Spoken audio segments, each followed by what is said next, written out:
Hopefully, more members will join us shortly. Mr. Castillo, are you on the line to do the roll call, or who will be doing the roll call today? I'm on the line. Okay. I thought I heard your voice, but I didn't see your name. Your DS admin today. Oh, that's right. I forget that it wouldn't show my name. Yeah. Stephanie Sutton. Here. Bob Ackerman. Here. Thomas Hawkins. Here. James Blythe. Sophia Corguero. Jason Hurst. Joshua May. Here. And Tina Certain.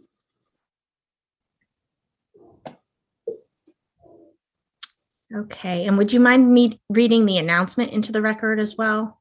Sure. Section 30-3.3 of the Land Development Code establishes the Plan Board, including its membership, rules of procedure and functions, powers and duties. The Plan Board is advisory to the City Commission on most planning petitions. Appeals of Plan Board decisions concerning special use permits are to a hearing officer within 30 calendar days of the decision. See Section 30-3.58C of the Land Development Code. The procedure for an appeal is set forth in Section 30-3.58. Great, thank you. Can I get a motion to adopt the agenda? Move adoption of the agenda. Second. Okay, all those in favor, please say aye. Aye. Aye. Any opposed? Okay. With that, we will move forward. Tonight, we just have information items about the comprehensive plan. I'm not sure staff-wise who wants to start the introduction of these items or read them into the record. Sure. Or yeah, let me see. Let me pull up the agenda here. Sorry to jump ahead. Did I hear somebody else say something? I was going to say I was going to read them if you wanted to. That's probably a good idea. I didn't know if it's official to read here, but yeah, that's good. I can read them really quickly. So information item 210788, comprehensive plan draft chapter review. The purpose of this item is for the City Plan Board to discuss the following draft chapters of the City Comprehensive Plan, Imagine GNV. That includes where we live, supplemental document, how we build, supplemental document, how we move, our environment, and public participation.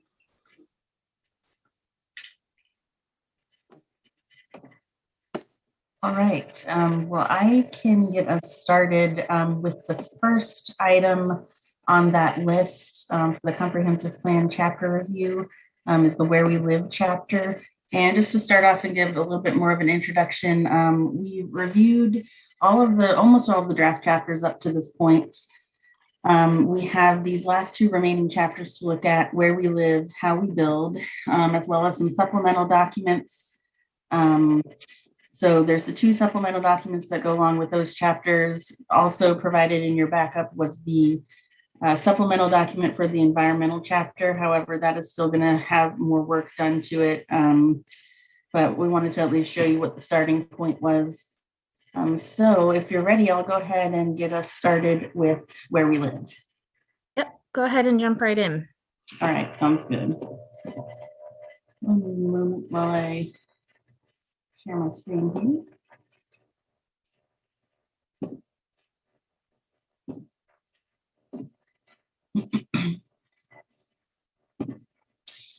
All right, so starting with the Where We Live chapter, this draft chapter would replace the existing housing chapter in the comp plan. So it covers some items that are already existing in the housing chapter, as well as some new ideas. And some of the existing policies you'll see are in the supplemental document. But just starting out with this chapter here, as we all know, housing is a big issue in the city right now. Many residents across the city live in neighborhoods that lack access to basic services and resources. At the heart of disparity is the housing crisis.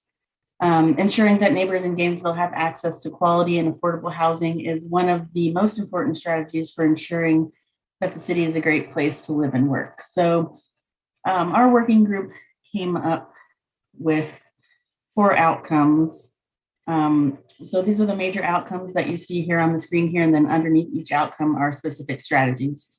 Same kind of setup as we've seen with the other chapters. So the first outcome, major outcome here, is all Gainesville residents live in neighborhoods with diverse and abundant housing and easy access to jobs and vital community services. The next is development in Gainesville does not displace and provides benefits for existing neighbors. The third outcome is all Gainesville residents will have access to affordable, quality, and stable housing. And then lastly, all Gainesville residents have fair and equitable housing opportunities, free from discriminatory lending, renting, property management, assessment, and appraisal practices. So a lot to cover in here. As I mentioned, each outcome has individual strategies. And this is all in the draft chapters that you've had for review. I won't necessarily go through every one in a lot of detail, but this is here for our reference. So this, sorry, let me go back here. This first outcome here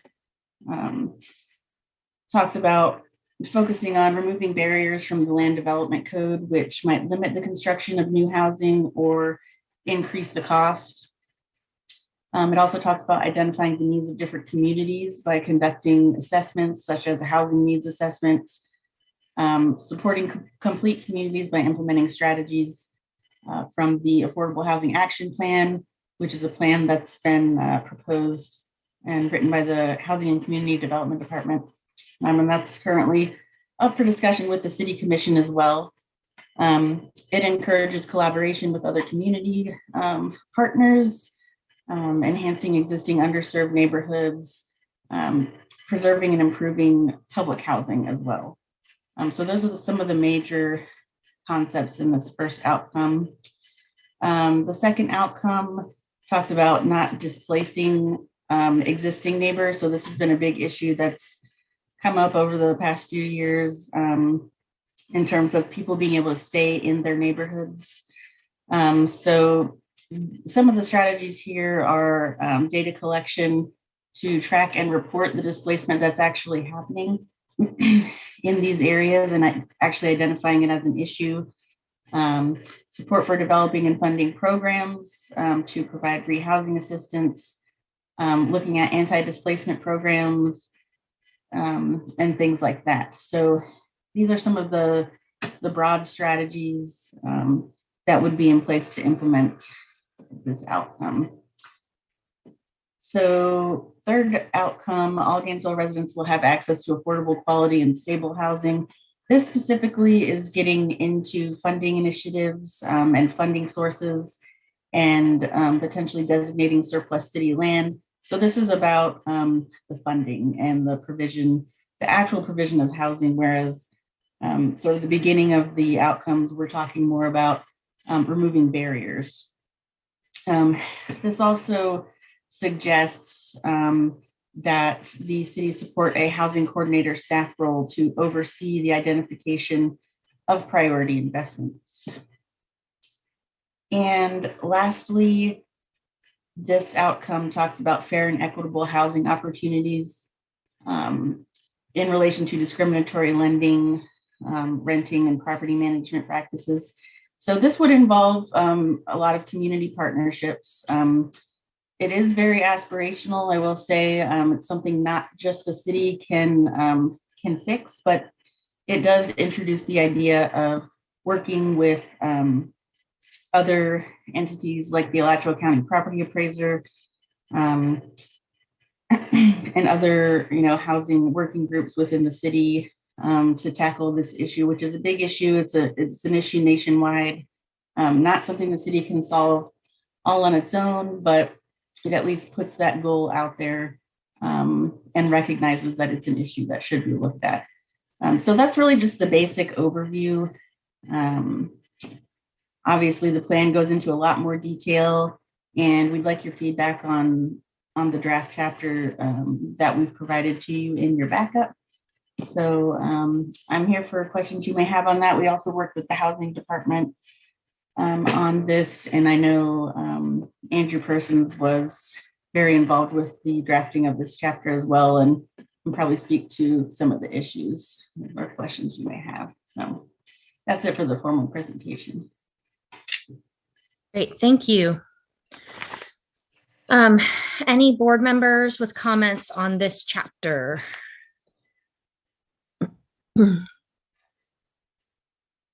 I have a couple things if nobody else does. One of my concerns, and this chapter's a good example of it, although like I'll repeat this later, that I think it applies to the whole thing, is that I feel like we start off kind of reading a history book. And when you put it all together, it actually ends up like sort of repetitive and feeling even more like a history book when you have 10 versions of it at the beginning of every element. I think in this case, the fact that we're including, this map of subdivisions with racial covenants in this chapter, but we don't even include a future land use map is a little strange. I think that if we're going to include a map, it should probably be the future land use map. And I would like us to get a little bit more like aspirational. And I understand, we have the progress to build on, and then we have the goals and things, but I'd like it to just feel a little bit more positive. And I feel like when you start off reading these chapters, it's just kind of negative. So one of my comments is, I don't like that the future land use is in an appendix. I don't think it's an easy to use document for that reason. We've kind of given some feedback that a lot of information that people sort of need to know what they can do with their property and things like that, we're pushing back in an appendix. Particularly here in this one, and also the environmental. I think some of those things need to be brought more to the forefront, some of that information. So I have a couple of little things here. The map is one, I think, that map it's definitely striking, but if we're going to have one visual in this, I think it should be the future land use map, if anything. I think there's a place where we talk about, and the version I printed doesn't have page numbers, but there, outcome 2, one of the indicators references LEED certified buildings. I think we should be a little bit more broad in the green building certifications. I don't know, LEED has gotten some criticism lately, just for being sort of expensive, and there's a lot of other things out there. There's green globes and all kinds of other systems. So I think we should think carefully about just aligning with LEED. Let me see what else. I have some other just little kind of text things that I can send on. But one, and then another, thought that I had, and this may be something just sort of staff needs to deal with separately, but my understanding was we still have all of the Plum Creek policies here. I don't know what the status is with that, if that still belongs there or not. The city was trying to do something different. So I understand we were just throwing in the existing version, but I do think there's the opportunity to look through those old policies with the lens of sort of inclusionary and exclusionary zoning. And if there are specific policies like the Plum Creek area that don't need to be there anymore, we should definitely strike it when we go through this amendment process. So that's my general feedback on this. Okay, and just to clarify, you may be referring to the How We Build chapter. Oh, you know what? I think I am. Sorry, I'm out of order here. I was looking for the map and I don't. Yes, no.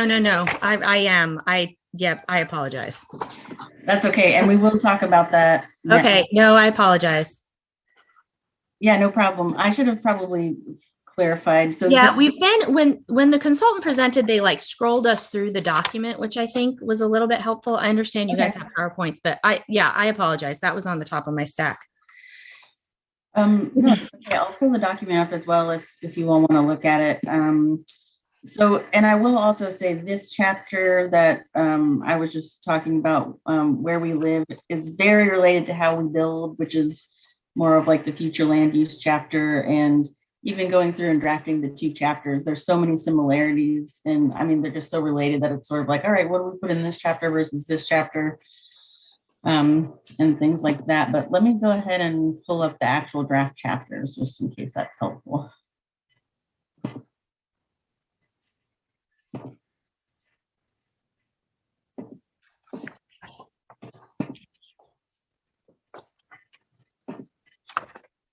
But were there comments on the where we live or housing chapter? I'll go ahead and share my screen just to show which one we're looking at.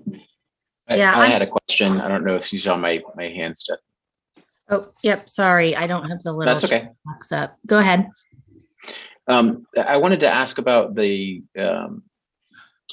I forget what we're calling these, the objective related to streamlining the development review process. And my understanding is now we're only doing public hearings for certificates of appropriateness, special use permits, and variances, and everything else is done at staff review level. And we had a plan board recommendation sometime in the last year to the commission to send some levels of development review to hearings before the development review board. And I know my understanding is that the commission, my recollection is commission made a decision to do something similar to what the plan board recommended, but was going to hold it at a workshop. And so I guess I have 2 questions. One is, what's the status of that land development regulation amendment at the commission level? Has it gone to ordinance drafting, or have they made a definite policy decision? And then 2, given that we currently don't require any public hearings for development review, except in those 3 very limited circumstances, what would be strategies to further streamline the process? I don't, kind of the way to phrase it would be, what's left to streamline? Yeah, so I can answer you on the first question. The city commission is actually discussing that draft ordinance this Thursday to potentially amend the review process for development plans. So they should be discussing that. I believe it's on their afternoon agenda. And so I guess we're thinking we'll see where they go with that and what direction and feedback we get from them in that discussion. And, sort of. So, go ahead. I'm sorry, it's not first reading then. It's a draft ordinance, but it's not advertised for first reading. I believe it is advertised for first reading. Okay. We have a workshop. I can't remember what month it was now, but sometime last year they held a workshop on it. But yeah, it has been advertised for first reading as far as I know. Okay. So I'm thinking we're going to get their feedback, on that. They still kind of have some questions about how that might impact the development of new housing in particular. So I think we're going to look for their feedback on Thursday and kind of go from there. I don't know if Andrew had anything he wanted to add to that. Probably the basics. No, I think that covers it. Yeah, they'll be talking about it tomorrow. And I guess to Thomas's question, I think by statute we have to include something in our comp plan about expediting at least affordable housing development. So I think that's sort of what it's going to. Okay, so we don't have an idea of how that would be implemented. No, outside of things that we're already doing with like electronic plan review, those types of things. So, but yeah, there's nothing's anticipated in terms of changing the process in that way. Cool. Thank you, Andrew. Thank you, Brittany. Any other comments on this? I just had one more. It's in the supplemental documents. We're still referring back there to heritage overlay districts. That was another thing that and I don't know what name we came up with, and I don't know if the city commission kept it or not. But I do know, I don't think that they're called heritage overlay districts anymore, if they exist at all. So I think, when we're passing on these existing policies, we just need to do a read through. And this one, that was one thing that stuck out at me, that we were still referring to those. So if somebody can just catch that, and if we can make those amendments to things that are going in the appendices as well. That was under 1L in the supplemental documents, if somebody wants to make a note of it. Okay, and yeah, I will tell you, the city commission has not officially made any changes to that process as of yet, so it's still called heritage overlay. Okay. It's something Is where that going to them anytime soon? I feel like we talked about that a long time ago, like 6 times. yeah. We still. Sorry, Brittany, I apologize. No, it's okay. There's been some discussion back and forth on that. Sorry, Andrew, to call you out. I saw you were unmuting yourself there.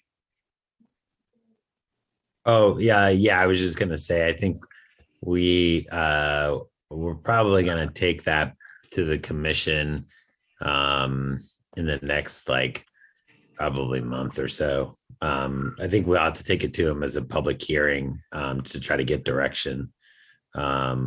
Since we had a long conversation about it before at the both at the commission level and then at the plan board level and now back to the commission level. So we still have the list that we developed in the summer of 2019 with about 30 items on it. I think we've maybe gone through 5 or so of those approximately. So we still have about 15 years worth of items to clear out there. That was a joke. We still have a lot of items are getting added all the time. Yeah, exactly. Pending legislative Job items. security, guys, for the Right. volunteer members of the board, we have some job security here. Right. In all seriousness, though, I mean, we should, we should handle them rapidly enough to clear it out, on a 3 or 4 year timeline. And we're not currently on that path.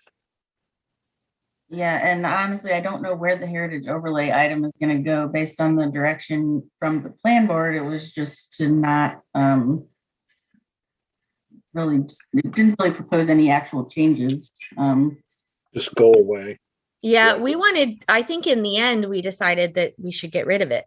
Yeah, that's my recollection. I know that was my opinion, and I think that those votes won that final day. We tried to tweak it and we tried to make it better over 3 or 4 meetings and just couldn't get there. And I don't think it's meeting the right objectives, but it's up to the commission.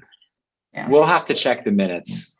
I don't to remember what our motion was. Yeah. That wasn't my recollection, but that could have been where we ended up. Well, this is an aside, Chair, but we may just, I'm thinking about that long list of referrals that we have, and we're going to have a different commission composition in the fall. It may be worthwhile to keep plugging on whatever staff is ready for us between now and the fall, but to have another joint meeting with the commission after swearing in, whenever that's going to be occurring. Because, certainly the priorities will at least be shifted a little bit, if not, maybe, who knows, completely different. Depending on what the posture of the new folks is. I think that's a good idea. I mean, I know we've cleared all the high priority ones that were on the list now. And I know the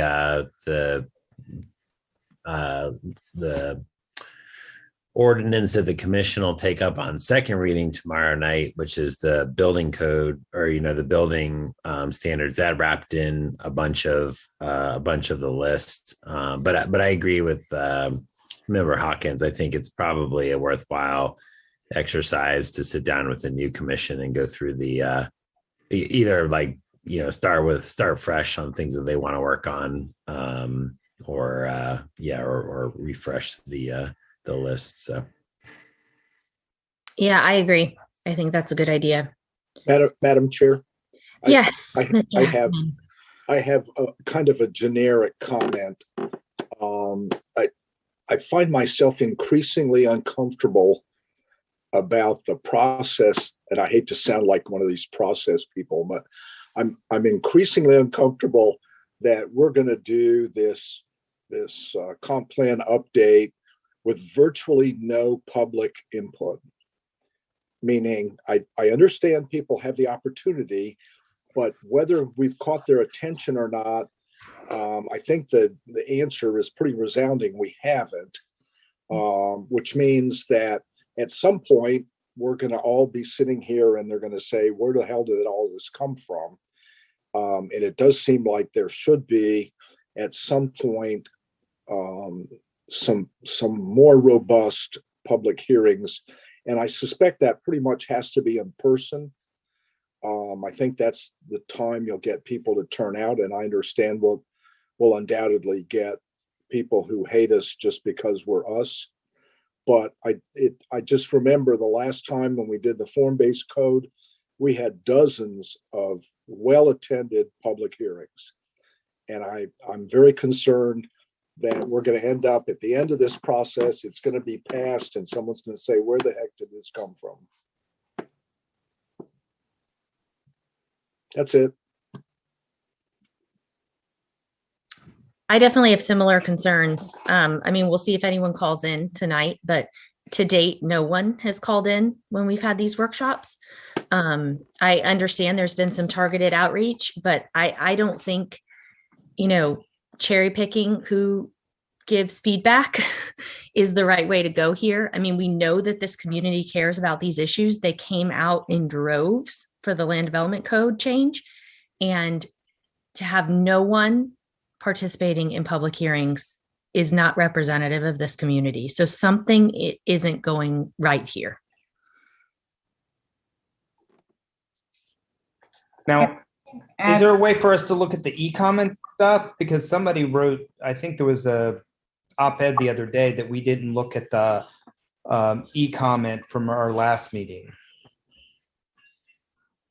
Well, I'll add a couple of things. So on the website where the chapter drafts have been posted, we have been collecting public comments there and are working on compiling like an overall report to give to you all prior to the official public hearing adoption hearings that we have for these. So far we've just had workshops. We haven't had any actual official public hearing. So it's not going to get adopted without going through that process. I will also add at the end of our presentations tonight, we do have Ann Wolf on the call with us, who is going to talk a little bit about what was done for public outreach on the front end. So we might be able to get a little bit more information on that as well. But I'm not sure about the e-comments that you're referring to, Board Member Nay. I do know we've gotten a lot of comments on the website where the drafts have been posted. I think what he's referring to is when you go to the City of Gainesville agenda page, there's a way to do e-comment on the side, like the same place we get the agenda. I'm looking at, where I pulled the agenda tonight. I have that page up and it says it's not available for tonight's meeting. And I think that may have been a problem at our last meeting as well. Is that something that is only usually available for City Commission, or is it typically available for board meetings as well? I'm not sure. And maybe that, Andrew, I'm not sure if you know the answer to that. It might just be a commission function. Yeah, my understanding is it has something to do with the Legistar system that the city uses to generate the agendas out of the system. That it's not something that we necessarily can access. We have to get the clerk's office potentially to change the agenda format for the plan board, which we can do. I mean, I think we already started talking to him about that since that, but yeah, I think the email for the e-comment goes to the clerk's office too. So we would need to get added to that if we'll probably get all of the e-comments for the commission meetings as well, all the emails for everything. Yeah, so I think that's something we need to reach out to the clerk's office on. They generally would be providing the comments that they get in, so we can definitely check on that. We also have a city plan board email address too that goes to us, that when we get emails on that, we check that and share those with the plan board. I think just a little bit of, clarification and, people realizing what boards that applies to and what it doesn't would be really helpful. So maybe you all can follow up with us at our next meeting with some more details. Yeah, we can do that. Okay, great. Anything else from the board on this first chapter before we open it up to the public? Okay, not seeing any. Do we have anyone on the phone line to talk about the Where We Live chapter? Madam Chair, there's nobody on the phone lines at this time. I'm not sure if the phone number is being displayed, though. There you go, 1-800-742-1099. I would ask that maybe you wait about 30 seconds in case there's somebody who sees that and says, I think I want to comment right now. Yes, we'll leave that up for just a minute. It would also be helpful, and I'm going to go back on is this posted on I'm going to open up our agenda document. Is this number posted at all on our agenda as a way for people to participate? I know there's the blurb on the front cover about the Office of Equal Opportunity and different services that are available for those who need it, with hearing issues and things like that. But I don't know that we include the general call-in number on the agenda, and that might also be something we should work on. Madam Chair, we don't provide the call-in service for the plan board meetings generally. The clerk's office they sent out guidance probably, I don't know, almost a year ago, saying that the advisory boards they're not going to continue to provide call-in for advisory boards, only the commission. We just happen for these comp plan meetings to include, to ask for like special dispensation to have Adam on it, or the call-in number. So that may be, I think that's probably also worth mentioning. So we don't have the call-in number we only had the call-in number for plan board during the height of the lockdown, basically. How would someone know that this is the number to call? Would this be the first time they're seeing it? If they happen to be watching this meeting online? Yeah, it's a good question. I will say the clerk's office puts out that first page of the agenda as a standardized thing. So that's probably another thing we need to take a look at. I'm not sure if it's on that first page of the agenda or not. It doesn't appear to be, but I mean, that could be why we're not getting any callers. Because nobody has the phone number. So, I mean. Yeah, I know it goes on the notice of meetings, but yeah, you're right. Okay. I'm very worried about this. I think it's going to come back in our faces. It is. Yeah. And then we have an unlisted phone number. Gee, what a surprise. We're not getting comments. Okay. I did want to clarify. So we had a commission workshop with the plan board like several weeks ago, with all the bells and whistles, and we had probably 3 or 4 people show up to speak about individual items. I will push back a little bit. I don't think that this comprehensive plan is nearly the level of when we did the land development code, not least of which that we didn't mail out thousands of letters to people to tell them that their zoning was changing on their property, which is really what drove people out to those meetings, is the prospect of their own property changing from one zoning district to another. I would say maybe and Ms. Wolf's presentation will help, but I like comp plan stuff. I'm just not sure that it's, on top of mind for everybody in the community right now. Yeah, we just haven't even heard from the regulars. I mean, people that kind of just come hang out at plan board meetings for fun sometimes haven't even commented. So, it's just something we need to think about. So I look forward to Miss Wolf's presentation. Has anyone called in on the phone while we've been discussing this? No, Madam Chair, nobody on the line at this time. Okay, great. Madam Chair, can I just add one more thing? Mhm. I think what's one thing that's different this time around than past times that we've gone through a comp plan update is that we actually using the Conveo website, which is where we have our comp plan chapters posted. People can enter comments live on the document itself. That's something that we've gotten a lot of comments from, and that may be something that we can maybe at the next plan board meeting, because we just closed the comment period. We can bring those to you so you can see that we are getting a lot of comments. They're just not in the more traditional public workshop or public meeting type of format.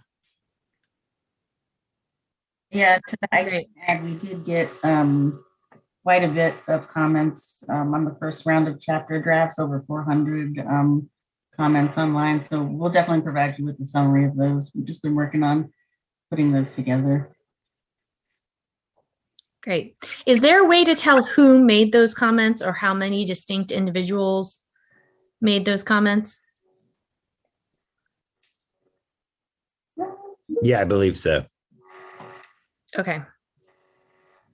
Great. I look forward to that information. Okay, I think we're probably ready to move on to the next element.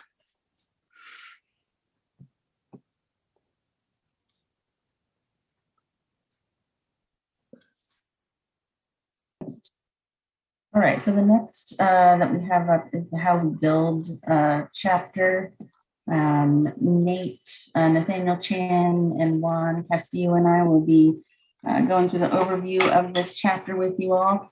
So just to start out, as we kind of alluded to, this chapter, How We Build, would replace the future land use element, the current future land use element. So what we did going through the outcomes for this chapter was to take a look at a lot of the existing goals, policies, and objectives of the existing future land use element, and work them into these more aspirational outcomes and strategies. You'll also see in the appendix document, we have retained some of the very specific language, all of the language that relates to the definition of future land use, future land use categories, in addition to all of the planned use development, as you mentioned before, for the Plum Creek, for example. Nothing's been proposed to be changed at this time, or nothing's been officially changed at this time with that element. So all of those that are existing, they need to remain in the comp plan. We're not proposing any changes to the actual future land use designations. So some of that more technical stuff is in the appendix document. The more sort of aspirational goals and strategies are found in the outcomes here. So, we might not be repeating some of the more technical regulatory type of language that you're used to seeing, but it's just incorporated into this different format of aspirational goals as a comp plan tends to do. So we'll start out here with outcome one. I believe Juan is going to walk us through a little bit of that outcome, and then we'll go through the other two outcomes.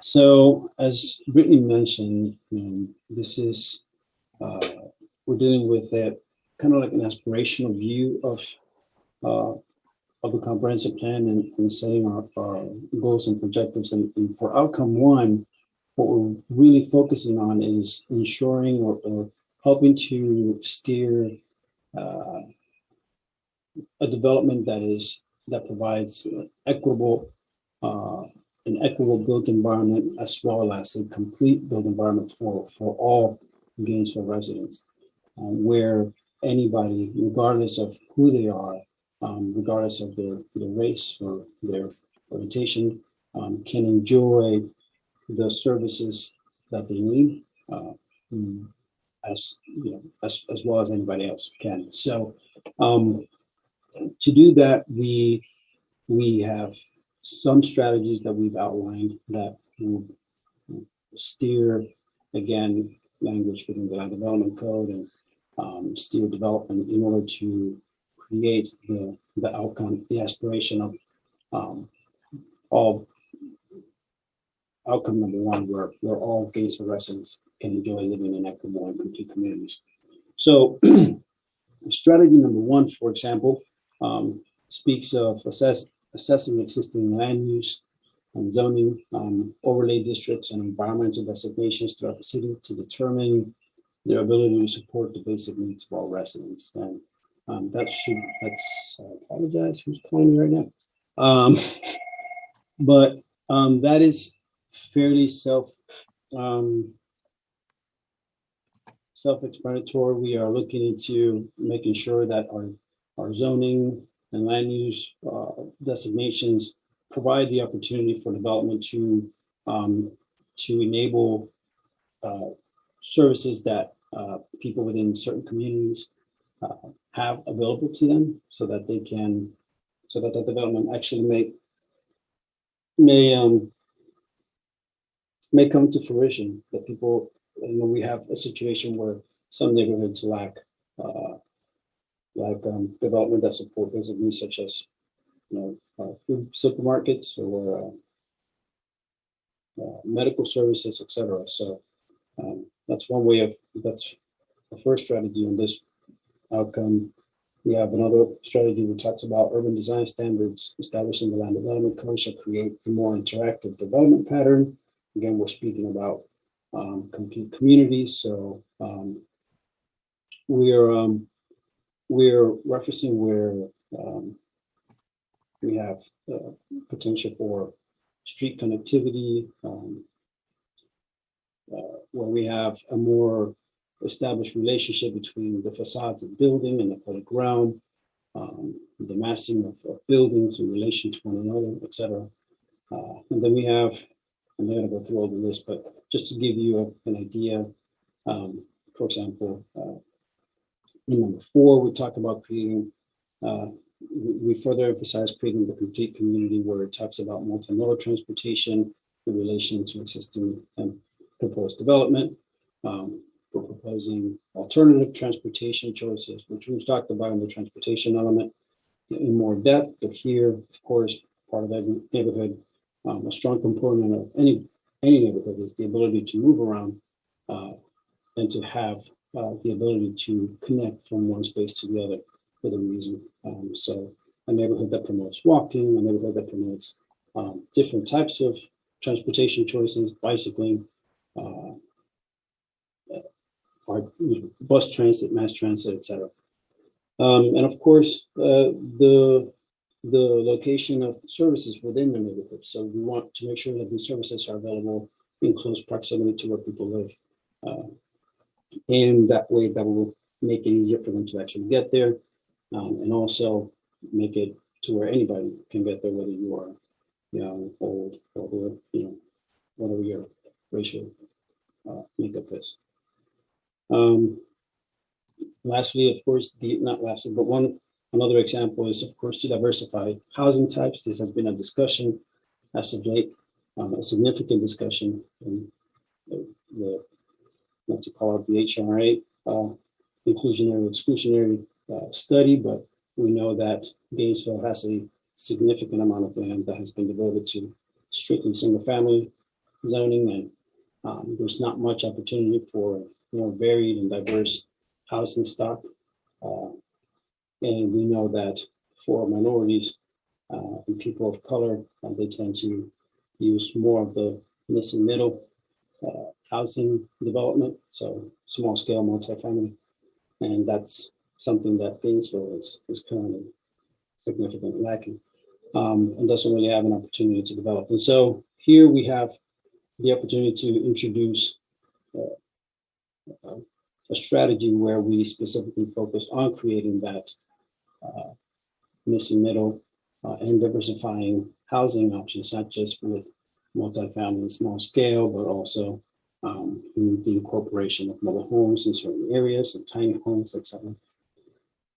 Of course, we will continue to require public facilities from developers on development, and to support the innovation economy in the city of Gainesville, so that Gainesville becomes more competitive and it's not left behind in time. But I think that concludes my presentation. I'm here for any questions that you may have.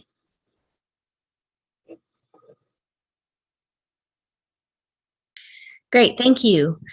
Well, I think sorry, if you want, I don't know if you wanted to go through all the outcomes first. Neat will be walking us through the second outcome next, or if you wanted to stop for comments here, that's fine too. Does anybody have comments on this one? Okay, are we going back to you, Brittany? Yep, I think we're turning it over to Nate now for the second. Okay, there we go. Yeah, so thanks Juan and Brittany for bringing together the first part of the How We Build chapter. Again, Nate, City of Gainesville, Department of Sustainable Development. As Juan and Brittany had mentioned, we kind of took pieces of the future land use element and wanted to both include what we have currently, but also think about how we can reimagine and fill in gaps where equity could play a piece. So outcome 2, all Gainesville residents live in healthy communities that promote physical, mental, and social well-being. This outcome speaks to community resilience, and you'll see resilience mentioned in each of these subsequent strategies. Community resilience is the sustained ability for communities to withstand, adapt to, and recover from adversity. From an equity standpoint, community resilience is everything in making sure that the neighborhoods that we serve and our communities are healthy and promote physical, mental, and social well-being. Our goal with this outcome was to explore how we as community builders can build with a resilient or resilience framework. So strategy 1, amend the land development code to promote, incentivize, or require standards for building resilient communities so that they can withstand adversity from health, financial, and environmental stressors. Some things might include adversity from flooding events, or thinking about all of the regulatory language on design standards that's kind of included in this strategy and some of the sub-strategies.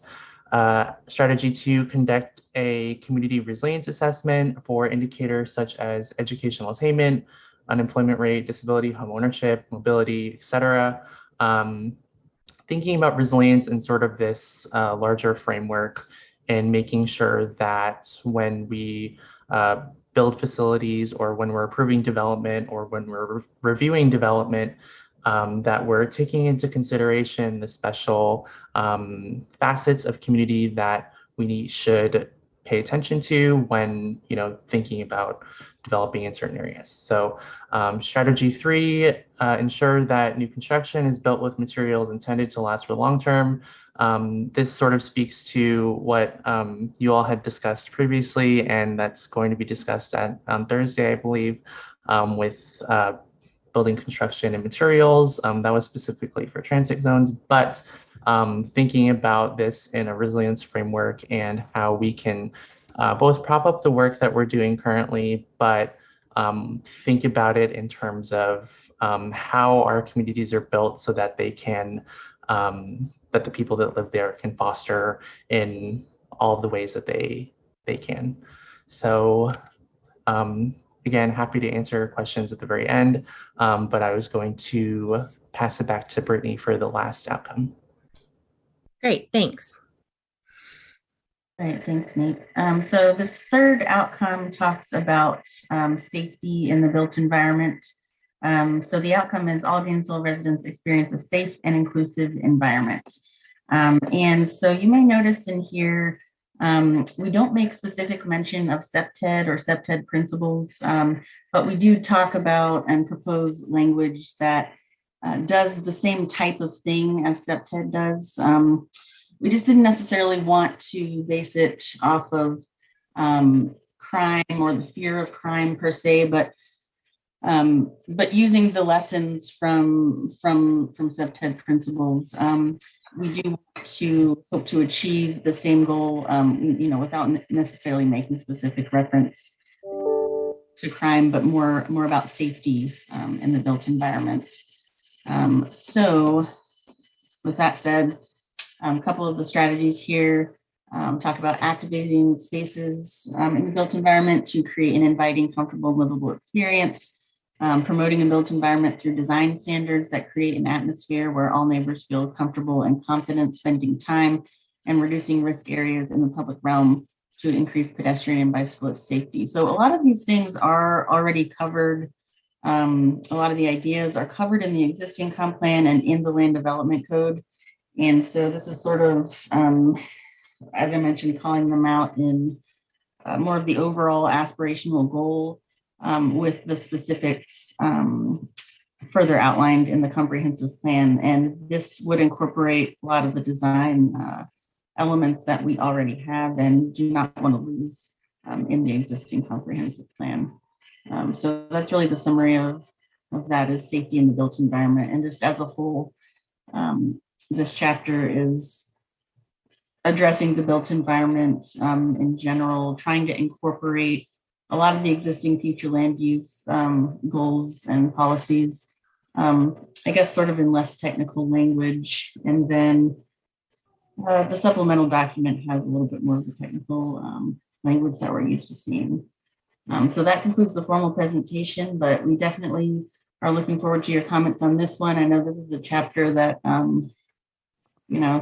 with the future land use element, you work with a lot. At every one of your meetings, you're looking at the future land use element generally, and future land use categories. So definitely looking forward to your feedback on this one. Well, I jumped ahead and gave you my feedback already. So I'll give somebody else a turn. Anybody have comments? Bob, you unmuted yourself, it looks like. I did. I'm fine with this, just so long as we don't lose all of the meat that was in the original comp plan. I understand this is aspirational. I would add, let me see, I just found something that looks strategy 2D. I don't know what required design standards that allow for free movement to and obstruction. And I'm assuming there was supposed to be something in there since, I don't know, that doesn't seem to make sense to me. What was the reference there on that one? It is, I don't know what page it's on, but it's the second strategy under promote and built environment through design standards, and it's sub D. It has to do with ADA and disability inclusion. And it just starts off with required design standards that allow for free movement to and obstruction. Sounds like a typo. Yeah, it sounds like it to me too. Okay, thanks for pointing that out. Still trying to get the right document. I don't want you to think I'm completely asleep, even though sometimes it feels like it. No, I appreciate that. We're definitely in that stage of catching that type of stuff. So thank you. Any other thoughts, Thomas? You have your hand up. Thanks, Stephanie. The draft of the supplemental strategies that we have excludes quite a bit that's currently in the existing future land use element. And I noticed that Juan circulated an email today with some of those policies listed out, and some of the ones that are in there are things that I think are specific policies that implement the current plan, but they also implement the things that we're talking about in the revised draft. So like there's policies that give specifics for encouraging mixed use neighborhoods, specific policies for connectivity, like prohibiting gated subdivisions. One of the specific policies I noticed that was in there is limiting automobile dealerships to North Main Street, sort of like some of the very basic future land use concepts that have been guiding principles for the community for a long time that they got lost in the redraft. So I don't think we can make a motion because we're in a workshop, but I would definitely like to speak very strongly in favor of carrying those existing policies into the new plan, whether we characterize them as supplemental strategies or however we want to label them, but to make clear that we're keeping those policies. And I am very happy with the list that Juan provided, but would be happy to look at additional policies too. Yeah, and I think possibly that list that Juan provided was calling out the policies that you had pointed out. Yeah, they're the ones I sent him. Okay. Yeah, so I think he was just trying to outline what exactly are the policies that go along with those policy numbers. I will say we did try to incorporate a lot of that stuff into the kind of more aspirational draft language, but I get what you're saying.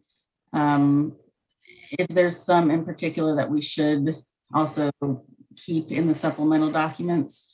So we'll definitely take a look at that list. And I will say at the adoption hearings, if there are things that didn't end up in there that you wanted in there, that'd be a great time to make a motion.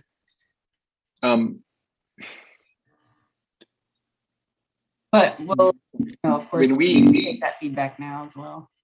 Okay. Let me ask a question. I want to be sure I understand something. When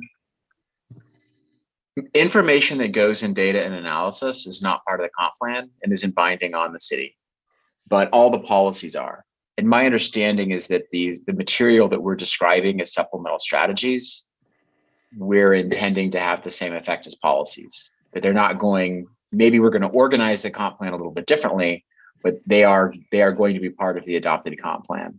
They're not going to be part of like a data analysis document. Do I have that right? Am I thinking? I see heads nodding. Okay. Yeah, that's right. Yeah, and I was going to say, I think those. I looked through the policies that Member Hawkins had identified. I think those are all good policies, I think, to retain. And I mean, some of them I think we were just talking about, what was it, last year with that used car lot on Main Street. We had referenced that.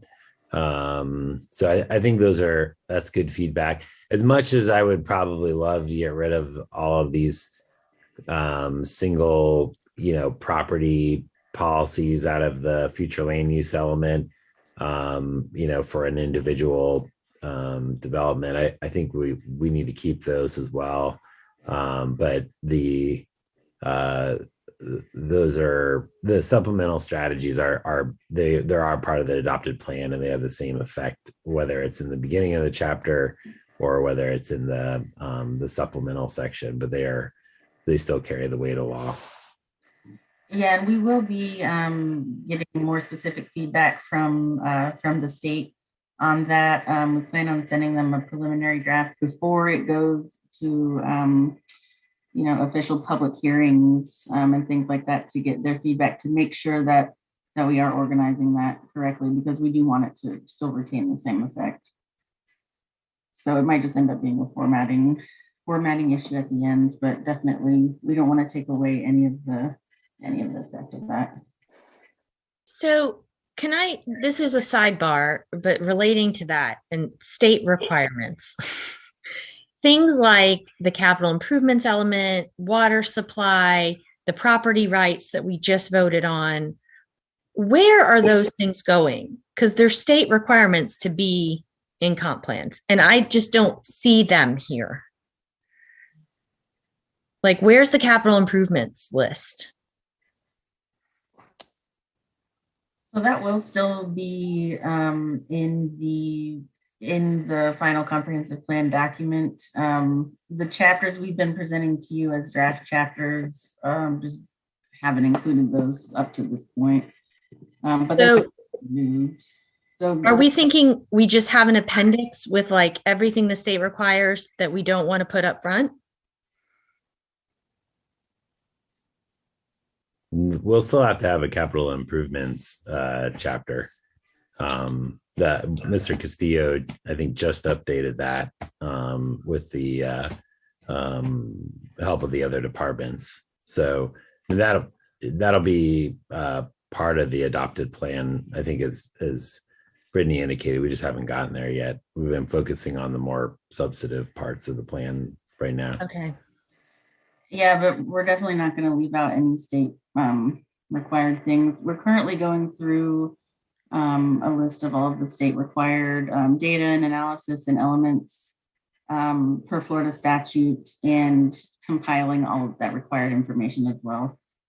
So it won't be something that's left out at your normal public hearing process. Okay. Is there a way that we could get another draft of what you send to the state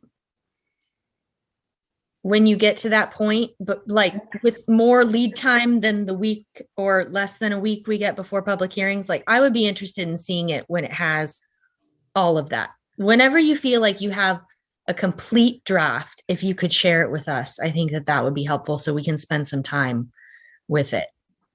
Yeah, for sure. We could definitely do that. Okay. Because we're kind of seeing it in bits and pieces now. And so I'd like to see it just all together. And it sounds like that's the point. You'll be sending it to the state. If you could share it with us, that would be great. Okay. Definitely. Great. Anything else on this element, or we'll open it up to the public? Maybe we can share that phone number for anyone who happens to be watching this online. I guess it's streamed online. I don't know if we're on channel 12.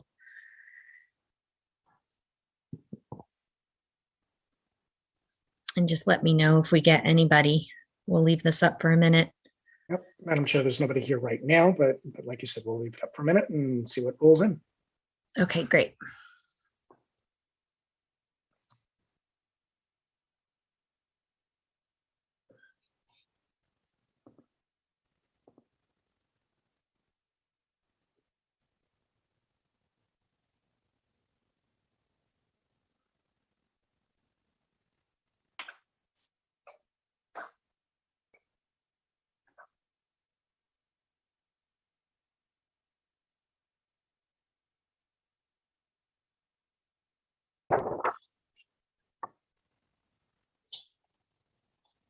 Madam Chair, I think you're probably good to go.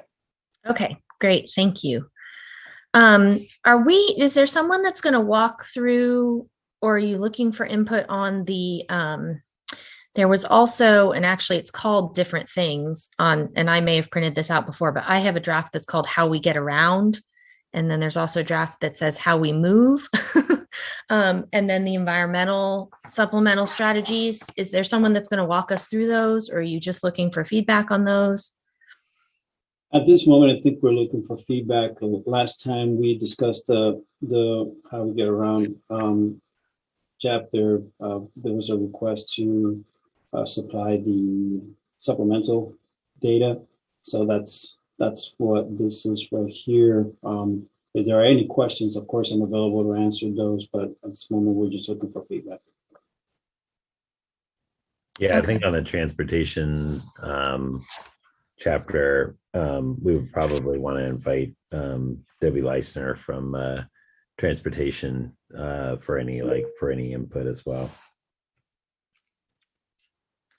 Okay, and I'm going to bring up something else that came through us and probably has not been to the city commission yet, but we were talking about like sidewalk mitigation and what would be happening with that. Is that something else that has not become official yet? If you're referring to the like sidewalk, if you put a sidewalk in, essentially there would be a fee in lieu. Right. We did take that to the commission, and they directed staff to, in essence, bring back something different, for lack of better terminology. They didn't approve it. I beg your pardon? They didn't approve it. Yeah. Okay.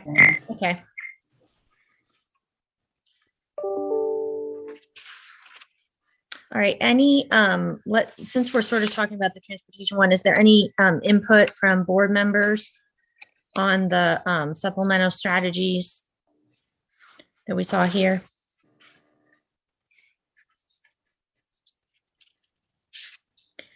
I would just I know that, and now I think it's the Department of Transportation, it was the Department of Mobility. I know they have a lot of big, grand plans, right? And they've done all these studies and analysis. And I just want to be sure that that's being updated here and we're not just carrying over stuff that's 10 years old. So I know, I imagine Debbie and Scott have probably been a big part of this, but I just want to be sure, whatever that we're mirroring their policies and goals and documents in the same way that, we sort of talked about, like pairing up with the housing action plan. And so I just want us referring to the right titles of documents and things that may be new since these policies were drafted. And I'm not an expert in that, but if somebody can just take a close look and make sure that we're mirroring what they're doing, or ask Scott or Debbie or Melissa or somebody to make sure we're referring to the right documents where we need to be. And I'm referring more in these supplemental parts that we're just saying, oh, we're going to leave this the same and not change it. It might need to be changed just to be current. Because I'm sure they've done that in the policies part. I just want it carried over here. Right. I mean, yes, we recognize that. I've been working closely with Debbie on making sure that this is consistent. The supplemental part of this document is consistent with the actual chapter. But again, this is a dynamic document. It's subject to change. So that's currently where we're at. But we are working closely together to make sure that the document is consistent. I think I personally am a little bit concerned just when I see no updates planned, because I started on the board around the time we were like wrapping up the last comp plan update, and a lot has changed since then, right? We've got this whole Vision Zero thing, and we've just got a lot that's changed. And that, I'm bringing this up with transportation, but this thought applies to the other elements as well, where we just say no updates planned, because I do think we need to make sure that we're making the pertinent updates that need to be done. And I know that a lot of your attention's been focused on the new policies and the new format and the focus on equity, but I just don't want to have a document that we just copied over the old stuff that we had to have, for the per state rules and things, and didn't really take a close look at that as well. I think that's good. I think as Juan indicated, transportation and Debbie has been really like taking a lead on drafting like a lot of the supplemental sections. And we when this was presented to the commission a few weeks ago, they actually pushed transportation to incorporate more of the Vision Zero stuff and push some of that. So they have some additional feedback, I think, from the commission to incorporate as well. But yeah, obviously, like a lot of the stuff that's like directly in those other departments wheelhouse, like they're the subject matter experts, and we're getting it straight from the horse's mouth, so to speak.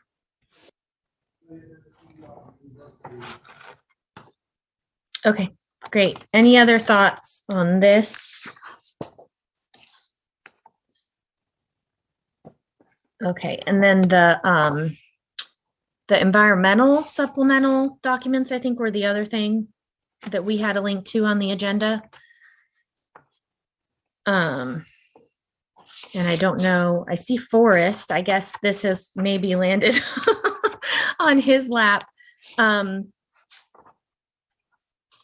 one thing that I have a question about is, and I think I'm just curious what the general thought is on this, but the wetland impacts, and this is under number 1 on the first page of this, but it talks about, it's the minimum criteria specified by the state, and they do not address social inequities or environmental justice considerations.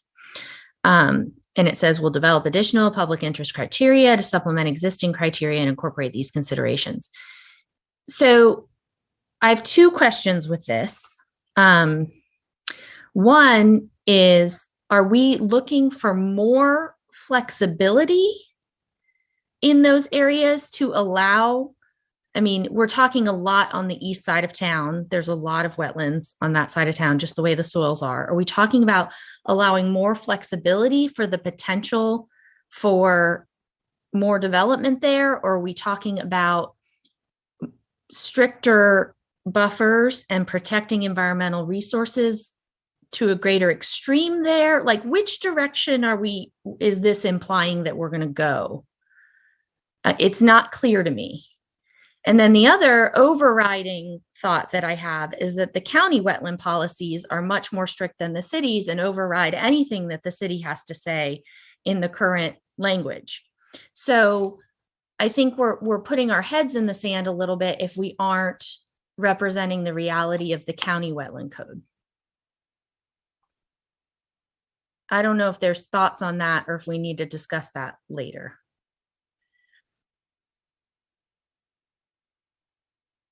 I can speak briefly to it, Madam Chair. That would be great for us. Sorry to put you on the spot. No, that's okay. And, as you said, it did certainly land on me, but as you know, it's a pretty small community for the environmental coordinators between the city and the county. So we've all been speaking to each other the whole time, but that is a great point about the county code being more restrictive, at least in terms of the buffers, and that the county charter really has those more strict codes supersede. So I do think that we'll need to pay attention to that and incorporate that in the policies and the supplemental documents.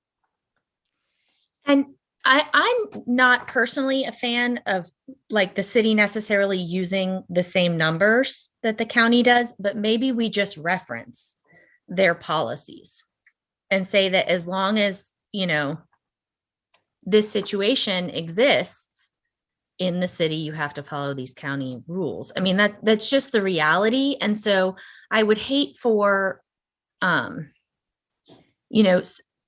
people that are looking, to develop property here that maybe are out of, from out of town and not familiar with our code and comp plan and Alachua County and how the two interact, would look at this and think that they can get away with, 35-foot minimum, 50-foot maximum. And that's just not reality.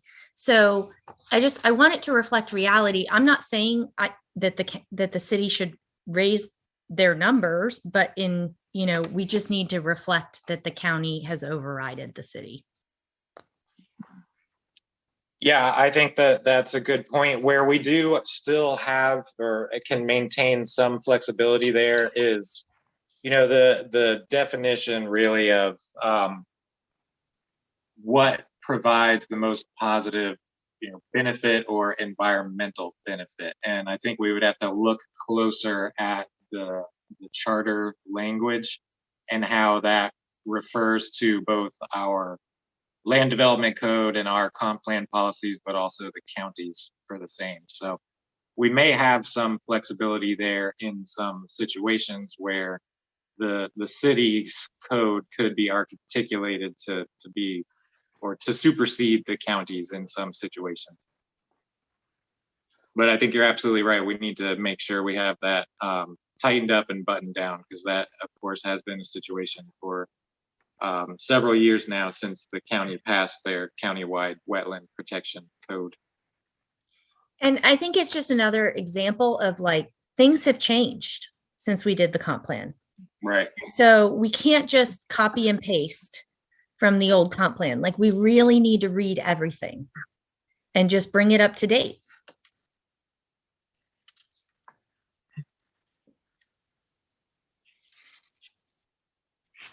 So that's my feedback on this.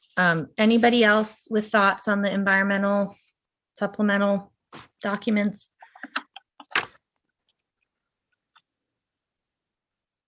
I always agree with Madam Chair on this. But I do actually agree. I will say we did get quite a bit of feedback from all of the various utilities on the environment chapter and the and public works stormwater. So I think all of their comments are reflected in the draft that you have too. So we'll continue to refine it, based on your feedback. Great. I'm glad that. PRU was included in all the energy policies that we talked about last time. Yeah, That's helpful. To be clear, like, they were included early on, but were had to be encouraged a bit. Yeah, good. I'm glad they came to the table. But did they agree to do anything? That's the big battle. What I was going to add is I think we actually have a more updated version of the main chapter for our environment that does incorporate their feedback. So the document that was attached tonight is the start of the supplemental, but I do believe we have a more updated our environment draft. If we haven't gotten it to you yet, we will be sure to get it to you ASAP. Okay. I assume the version online is the same version we saw, or has that been updated? Like on the Imagine GNV website? It's still the same. The Okay. one online that hasn't changed. Yeah. But we've been working on a couple of the other chapters, incorporating feedback. We just haven't posted new chapters yet because we've been wanting to pull all the comments from the website for the draft chapters before we start to consolidate everything. Yeah, that's what I was going to add, is that we didn't want to take the old ones down yet because people were still leaving comments up until the end of January. So okay. That should be updated pretty soon. Great. Thomas, anything on the supplemental policies? Nope. Okay. I guess we'll maybe put the phone number up again and just make sure that we don't have anyone that wants to call in to talk about these two groups of the supplemental documents or anything else in general related to the comp plan. And Madam Chair, nobody's on the line at this time, but again, we'll wait a little bit longer. Okay, we'll give them just a minute. I believe that our Ann Wolf, who's going to present a little bit about the public engagement, isn't available until 8 o'clock. So we might have a few more minutes. Do people want to hang around for a few minutes, or do you would you rather have her come and present at our next meeting? Is there any thought from board members? I'd kind of prefer to knock it out with comp plan stuff personally, but I'm fine. From you all? I'm fine with staying online for another 10 minutes. Until she's ready. Sorry. Yeah, we're getting close to bedtime in my house too. So my house too. Oscar's already in bed. We could take a quick bio break if you want. Yeah. Why don't we take a quick 5-minute break? And then we'll come back and cover the public engagement. So if everybody can be back, in 5 minutes just before 8 o'clock, we'll get started again. Sounds good. Great. I am here to talk about the engagement process for Imagine GNV. And I'm going to pull up my slideshow for you. Who are you, Ann? I'm Ann Wolf. Sorry, I'm like really disoriented right now. I came from one context to a completely different one. I'm Ann Wolf, and I am the city's community engagement program manager. So I've been asked to do a summary of engagement, most of which took place between April of last year and November also of last year, but we continue to engage, and we don't really think of the engagement process as being over until the document is complete. So we're in active engagement, but the majority of these things happened in that time frame. So the engagement opportunities consisted of a series of 3 listening sessions, a community cultivators fellowship, wherein we hired numerous fellows from various communities to talk about this work with their communities. We offered a conversation in a box, one-to-one community group meetings, and of course, everything that's available on the Conveo website. As far as the listening sessions are concerned, we held 3 of them between late March and early April of 2021. There were 3 themes for those. Racial equity was one theme, housing justice, and economic justice. In total, we had about 165 participants between all 3 of those.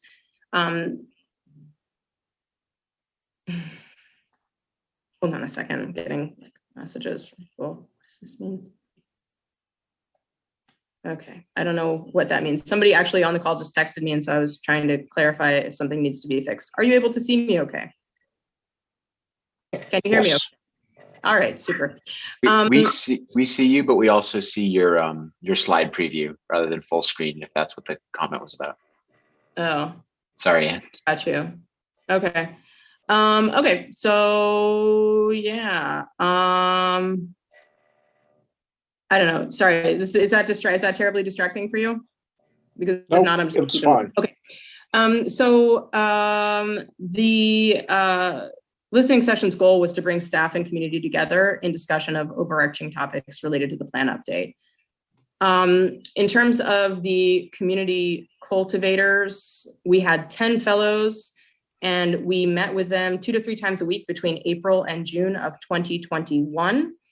During the first sessions, they learned about the comprehensive plan, the purpose of the plan, what the different sections were, how the plan had formerly been used, and some of the new direction that we were seeking to take with it to make it more accessible to the public. They created engagement plans themselves for how to get out into their communities and talk to their neighbors about the plan. And then they completed that engagement project, and they have reviewed and completed the plan chapters. Sort of the goal for this, we wanted to diversify engagements so that we held certain engagements that we knew certain folks would be able to show up to meetings. We also knew certain folks wouldn't show up to meetings, and we wanted to get people that were able to go door to door and speak directly with their neighbors. Conversation in a box. This concept sought to offer folks the ability to give us feedback by holding small group meetings in their membership groups of their choice. We sent them a conversation guide with questions about the comprehensive plan update, and we shared this as an offering to faith-based groups, community organizers, and members of the commission. We received feedback from approximately 50 community members using this particular method, and we hope to use the same method in the future as more people become familiar with it. Hopefully more people will use it. And then lastly, we have the Conveo site, which you are all familiar with. And so we have been putting updates on there. It's interactive, and it's regularly been updated. We have been collecting the names of everyone who's participated in any way, shape, or form in giving us information, feedback about the plan. And we have given them updates as the Conveo has been updated. We let them know so that they can take a look. It's been available since April of last year. And so full drafts are available now. I think at this point for all of the plan chapters. This has been a total of 500 people via GNV News, Facebook, and the mailing list that we have. 5,000 people have been made aware of this. But we've had about 30 members who have actually interacted with the site, which means that they've given us feedback. So a lot of people have been made aware, a smaller number have looked, and an even smaller number have offered feedback. Lastly, several of us have had one-to-one meetings with staff, between staff and community groups. And so we are available. I'm still available.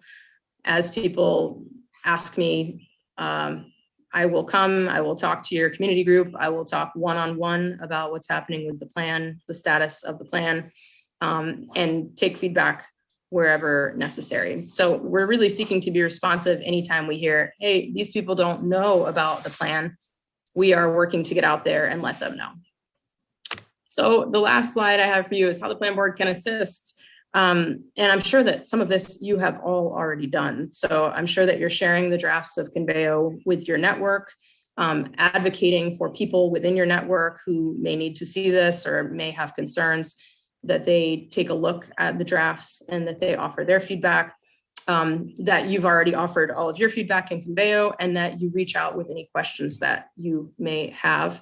You can reach out to me, obviously. You know, we're a team here. So that is my short presentation, and I would love to be available for any questions that you have that I could help you answer. Thank you.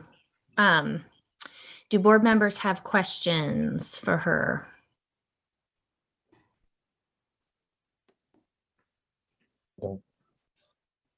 I've got to say, I'm a little disappointed at the Conveo number only being 30 people.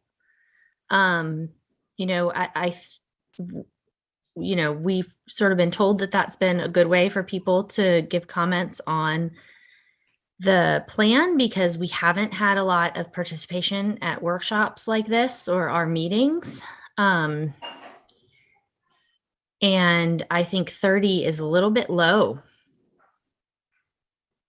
So, I mean, we get more than 30 people out for a controversial land use or zoning item in one location, in one spot of the city, and this comprehensive plan applies everywhere. And so, and I think it may just be Bob and I, and Thomas, you may have been on the commission at the time, but when the land development code update went through, and Andrew, I definitely understand, you know, everyone got mailed notices and things at that point, but even the comp plan last time, I feel like people came out to comment. And, you know, we're in COVID and things are different, but I worry that there's going to be backlash on this. So I'm wondering, I would love to sort of do some troubleshooting here with you tonight. What feedback do you have to offer me specifically about how I might be able to raise the number of people who are actively interacting with the Conveo site?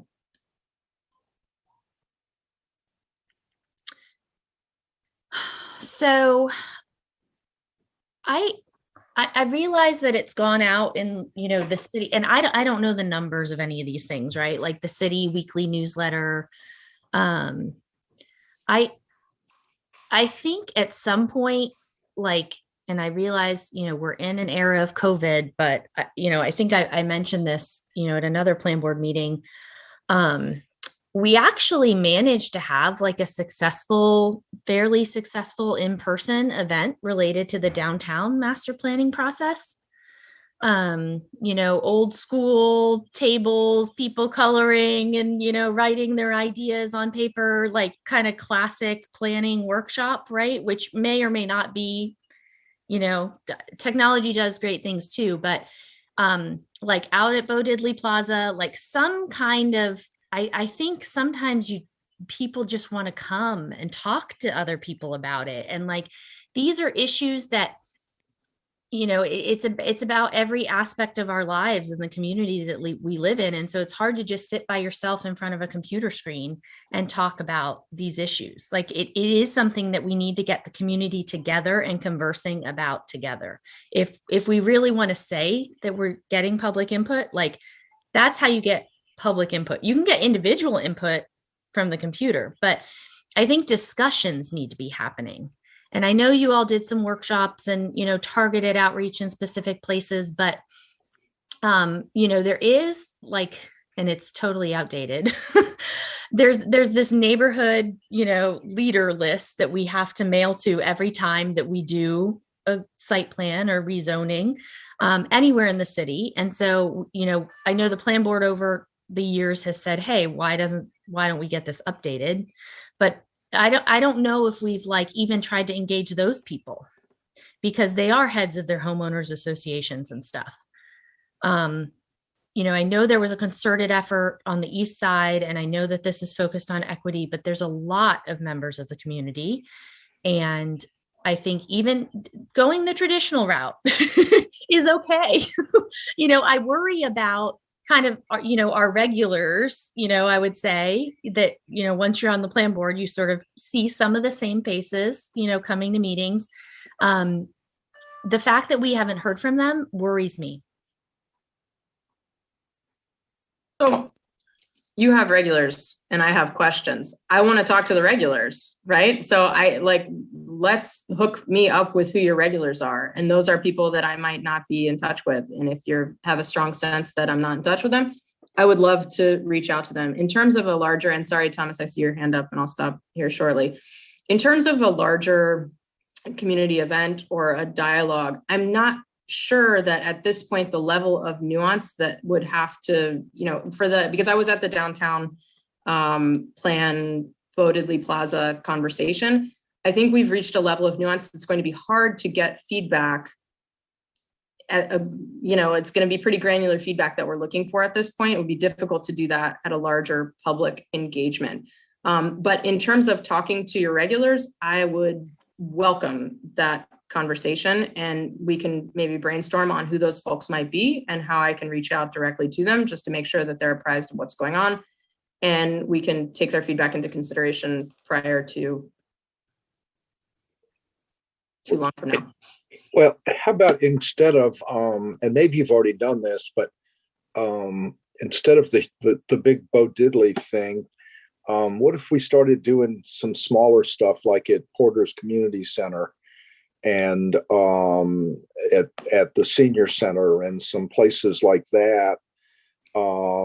Because I mean, I understand I'm from a generation that is not very, I'm not used to interacting on a computer by myself. I really do think people want to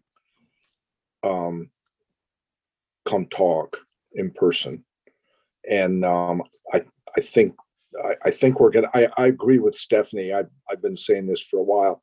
I'm just really concerned that at some point this is going to blow back in our faces, that this has all been done in secret without adequate input, and I don't want that to happen. I don't mind facing the public. Right. No, neither do I. So I think the smaller group gatherings might be more effective than a bigger group meeting. And I think we can definitely set some of those up. We'll have to put our heads together around where best to do that. I know that I've personally had conversations with members of several of the neighborhood associations, but certainly not all of them. So, have to put our heads together around where best to hold these small group gatherings. I think we're at a stage of the pandemic where that's going to be more possible for people to feel willing to come out. Last year, it was not an easy time to get folks together to gather. Yeah, we got that. Yeah. And I'd be delighted to go to any of those things if that would be useful. Super. I appreciate your help. So Thomas, Mr. Hawkins, I see your hands up. Thank you, Ann. I was just going to respond to a couple of things that Stephanie said and that Bob has been saying. I think they're both exactly on point.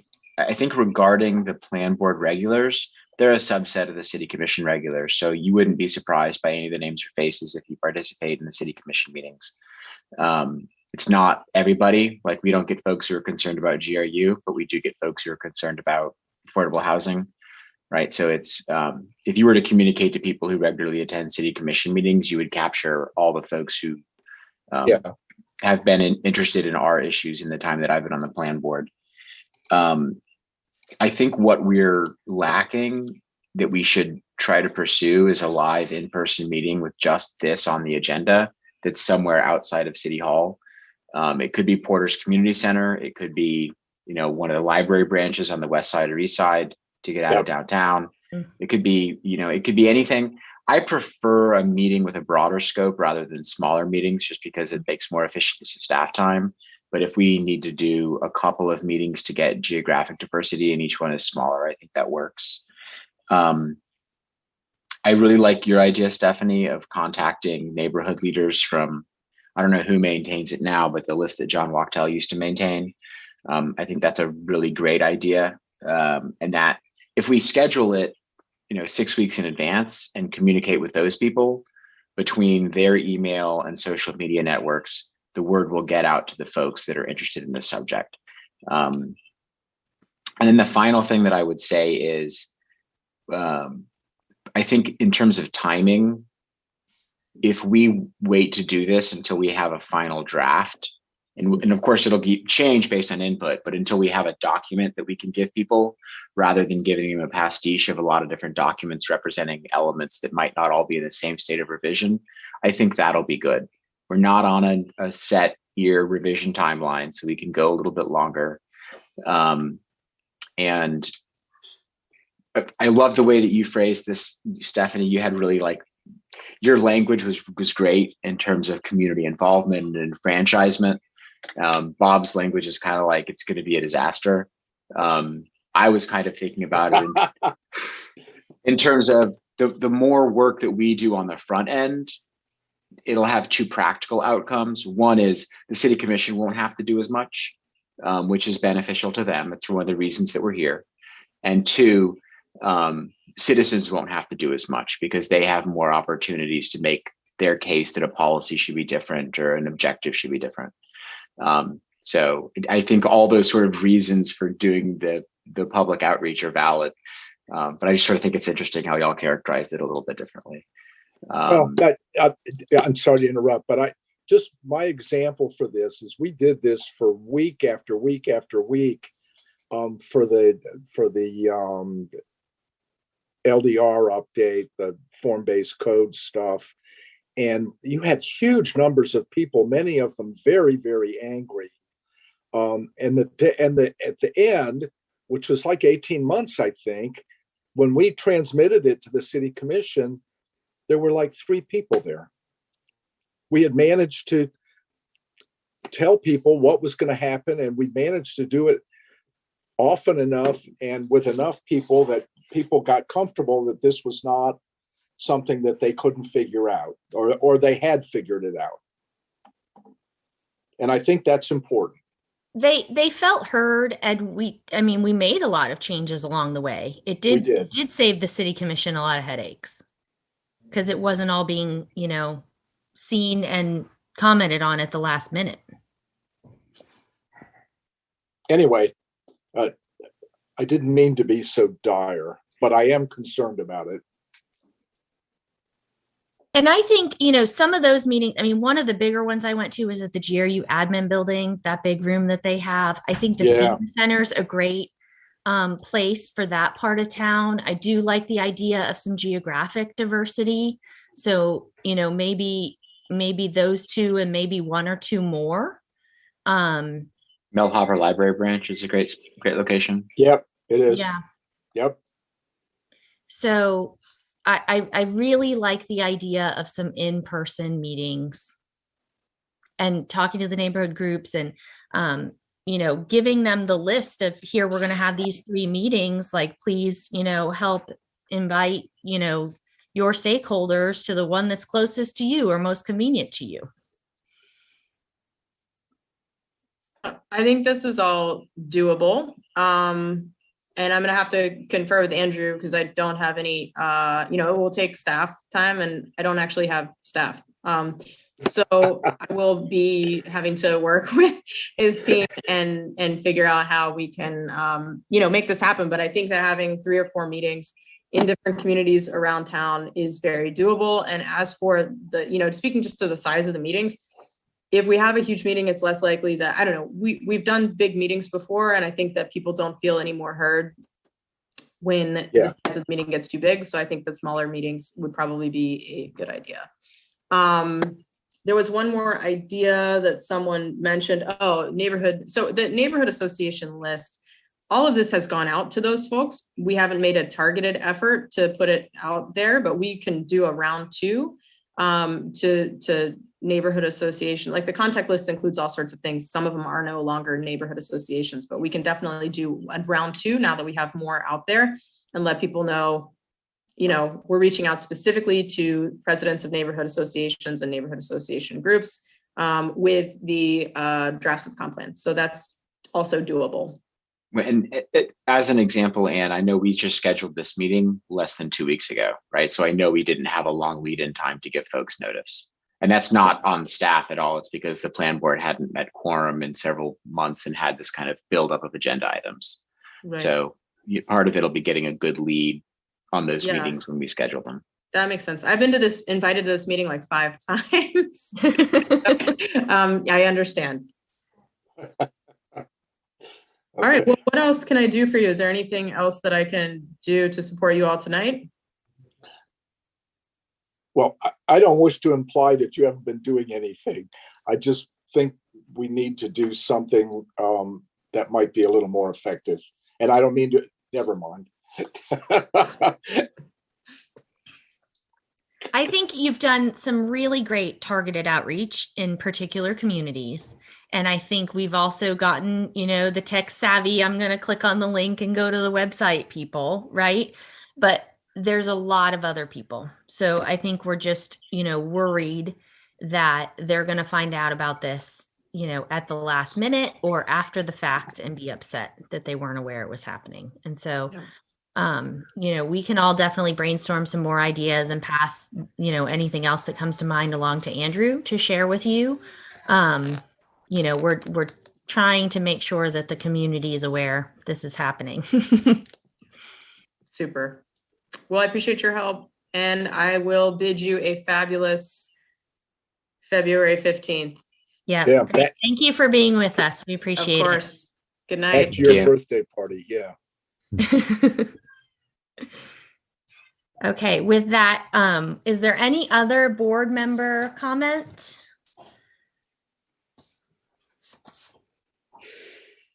Okay.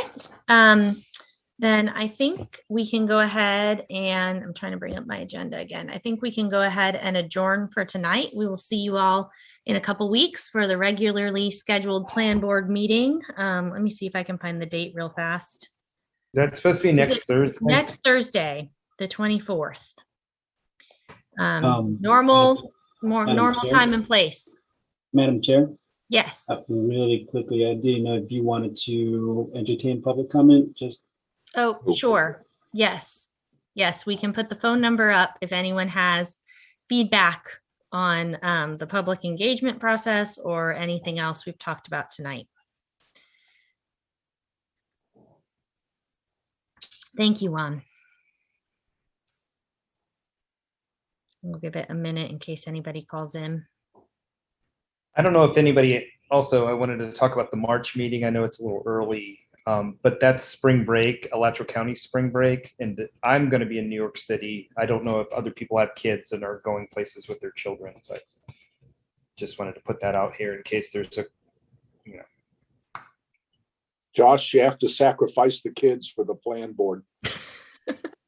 I'm gonna be in. I'll be in New York City on that day. So there is the potential to participate via Zoom. I might be on the Amtrak going to from DC to New York. I'm flying to DC and then I'm taking Amtrak to New York on that day. So that's a very valid point. I will probably be doing something one of those weekends and maybe taking a couple days off. I just don't have definite plans yet. And I know James and Jason both have kids as well. Would staff mind just polling people? No, that sounds good. I think I'm supposed to be somewhere as well. And if we're able to maybe move it to the week before the week, well, I guess we can't do the week before the week after because of the city commission, but Maybe, well, the week after we might be able to move it to the 31st because the commission shouldn't meet that week. Yeah, that's true. Yeah, we can So look at that. maybe we can explore that as a possibility, the 31st instead. Mm-hmm. I'll go ahead and send out a poll and get feedback from you concerning the 31st. Okay, that would be great. And if somebody can just check on like a top auditorium availability and things for the 31st. Because like I said, I don't have definite plans yet, but I will be doing some things that week. Sure, I'll look into it. That's a really good point. Thank you for bringing that up. Okay, anyone on the call-in line? Seeing none, we'll go ahead and adjourn for tonight and see you all next week.